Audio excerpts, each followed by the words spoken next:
Hi guys, in this video we are going to be talking about Games Workshop's announcement today of the new Warhammer Quest: A Cursed City game.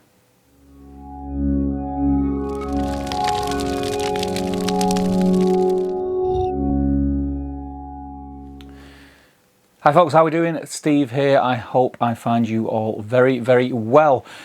I've just come off the back of watching the Twitch live stream from Warhammer TV.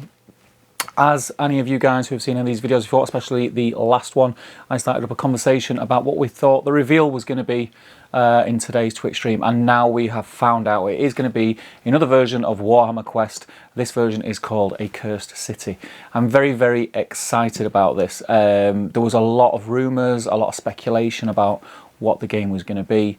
It turns out it's Warhammer Quest, which is fantastic. I know a lot of people were after other things like Battlefleet Gothic and things like that, and it's a shame. And all I'd say is just be patient. I think, you know, they do listen. They can't release everything and please everybody at once, so just bear that in mind. And I think, yeah, just be patient. I think that you're gonna be able to scratch your itch in the coming times in the future. So yeah, let's get on to this. But before we do start, actually, can I just say, if it is your first time on the channel, please do consider clicking the subscribe button and giving us a thumbs up on the like. It really, really does help. All the analytics to do with YouTube and things like that. So yeah, that would be a great help, and any support that you can give us in the links below would be fantastic, especially on all the social media platforms. Now, Warhammer Quest. I've never played Warhammer Quest. Warhammer Quest, if anyone who's watching is like me and is kind of like, oh, what is Warhammer Quest? Many, many moons ago, when I was a young boy, I got the board game Hero Quest, and my mind was blown. Absolutely loved it. It had all these great, really detailed miniatures of all these fantasy characters that I'd read about in books and seen in movies. It was fantastic. From there, Games Workshop released Advanced Hero Quest, which was a little bit more for the gamers, anyone who used Hero Quest as the gateway into Games Workshop or into the wargaming world. The idea was then they would buy Advanced Hero Quest, learn more about more in-depth rules, campaigns and such. And from Advanced Hero Quest then came Warhammer Quest, which just kind of got a bit of a cult following. And over the past few years, I think Warhammer Quest was released, if I'm not mistaken, it was the mid-90s originally. And over the years, it's had reincarnations, most recent being the Warhammer Quest Blackstone Fortress, which is a Warhammer Quest game, but it's set in the 40k world. I did pick this up last year just because, and I'll be totally honest, the reason I picked that box set up was because the miniatures were amazing. Like, they were so detailed, so characterful, and that was the first thing that got me interested in Blackstone Fortress. And I had every intention of playing Blackstone Fortress, painted everything up, was ready to go, and just, you know, it's like, you know, games are coming thick and fast. I just never got around to it. I've still got it at the studio in the box, all painted, and who knows, maybe I'll get to it. I mean, it's unlikely now because this is on its way. As we've had the announcements today, timescale, I think we're probably going to be looking within, it's normally about within 3 months from announcement to us seeing it on the shelves. Hopefully it'll be sooner rather than later, because I really can't wait to get stuck into it.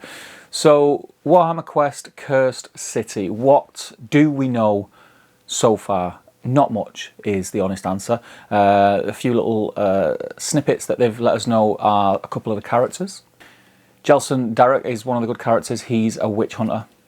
They tell us that he was expelled from the Order of Azir for reasons unknown, which kind of sort of sways towards the fact that he's a bit of a loose cannon, does his own thing, has his own mind, but it's very, very, very exciting. I'm excited to learn more about this character because the model is just... Oh, I'm going to put some screenshots up, so it'll be on this side or on this side. The model is spectacular. It is... We were I think it was the New Year teaser for what's coming in 2021. We've shown a little screenshot of his stakes that he has on his belt, and but seeing the model like full, it's, oh gosh, I cannot wait to paint this model. I'm almost already scared to paint it, if that makes sense, because I don't want to mess it up. I want it to look awesome. But yeah, the model is everything I remember from being drawn into that world of fantasy when I was a kid, not just from Games Workshop, in general. So like movies about, you know, magic and fantasy and witches and witch hunters and magicians and wizards and things like that. It's very Mordheim-esque, very Van Helsing-esque. I think it's fantastic. I can't wait to see it in the flesh because I just know it's going to look so much better in hand. And it also bodes well for what is in the rest of the box. Now, Adam Troke and Eddie, who were on the Twitch stream, did seem very excited about the miniatures that were in the box. So them being excited about it excites me because they were excited about the Blackstone Fortress miniatures and they did not disappoint. On the evil side, we have seen a character called Gorslav, the Gravekeeper. Now, again, this miniature is outstanding. I'll put pictures up so you can see it. It is scary, it's frightening, it's modern horror-esque. You know, it's set in that oldie fantasy type world of Age of Sigmar, but it's got all the sort of quirks of the scary things you see in movies these days, like the things that were horrors, the things that were zombies 10 years ago are totally different to the things that you see in movies and stuff now, and it's really got the modern aesthetic, and it just kind of looks like demonic and possessed, and it's a beautiful, beautiful model. And as far as the character in game goes, again, just little snippets that we've heard. Apparently he is the guy that captures the living and buries them alive in these graves until they turn to become under the power of the evil powers that be in the city. So speaking of the city, it is based in the cursed city of Ulfenkarn. Ulfenkarn, they say, is a citadel which was built by 3 very, very powerful dynasties. And the locals of this citadel, in the age of chaos, to survive all the outpouring of evil that the evil gods were casting down on the lands, they made an agreement. We're not sure who with or why, but what we do know is that they did live to regret this agreement, and hence the cursed city. So alongside the Warhammer community article, we also got a sort of standalone website, which you can see screenshots of behind me, which we'll come to in a second. But on there, alongside some of the information I've already just told you, there is a map image.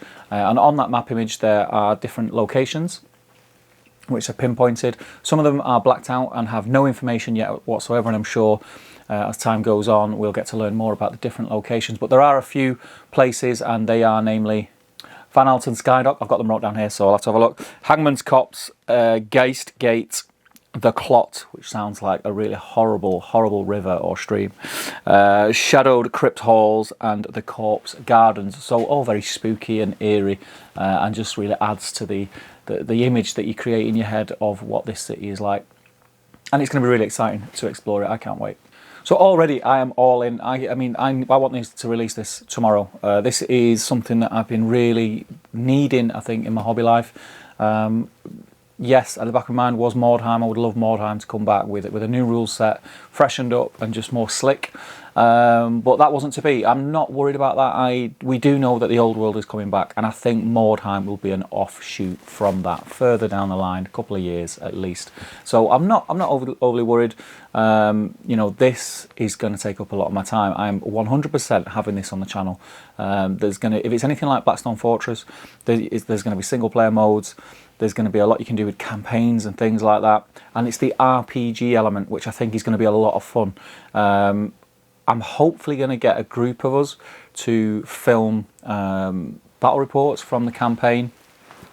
And the in-between bits, we're going to have chats to talk about how we're going to upgrade our characters, build them throughout the campaign, which is going to be very exciting. So I will be reaching out to a lot of people in the coming months. Of people, they'll have to be local, obviously, because I will need to be able to get together with them and play this game through and film the battle reports. So that's going to be really cool.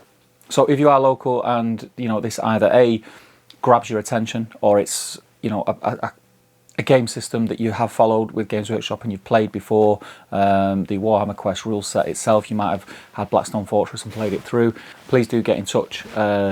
Just give us a heads up. Obviously, I'm assuming that they're only going to play as maybe 4 or 5 characters at a time. So if it is something that you are genuinely interested in doing and think that you can see it through over a certain amount of time, a few months of us playing through different scenarios for the campaign, please do give me a shout out and we can hook up at the studio when we're allowed to and get it filmed. And it is going to be something that is going to be like more of a social thing for me. I think Warhammerquest is kind of a few beers, a few friends, having a few laughs, going through the campaign and just enjoying it and kind of just immersing yourself in that world. So that's going to be really good.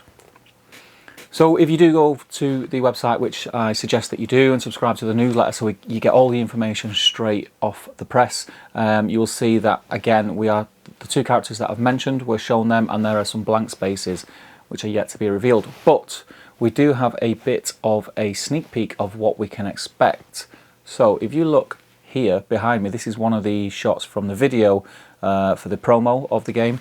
You can see Jelson Darek in the middle with his big witch hunter hat on, and then there's 3 more outlines, if you like, of characters. So at least we get an idea of what's to come on the good side, which is really good. And I'm hoping over the coming weeks we'll get little more sneak peeks and videos and things like that, maybe see some of the evil side.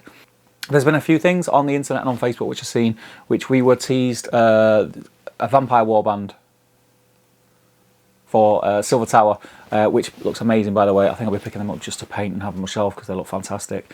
But prior to today, we had another vampire model, a female vampire model with red hair and bats in her hair, which never cropped up in that warband. I don't think it is, but could that be one of the evil models that we're waiting to see from this game? Who knows? Do let me know what you think. Get involved in the chat below, guys. Let's get some conversation going about Warhammer, the Cursed City. I'm really excited. If you can't tell, I am very, very excited. So let me know if you are interested and excited also. Let me know if this is the kind of content that you want to see on the channel. I am trying to diversify a little bit, get more things in, which has been a lot of fun. And I've got the time to do it at the moment because we're still on lockdown. So I'm able just to kind of put my head in a space where I can decide where we want to go with the channel. Obviously, when we get back in the studio, there are going to be battle reports galore. So we're going to get back onto Middle Earth. We're going to get 40k. There's going to be some Star Wars Legion stuff on there. And when this bad boy arrives, I will be getting a box as soon as possible and getting it painted up.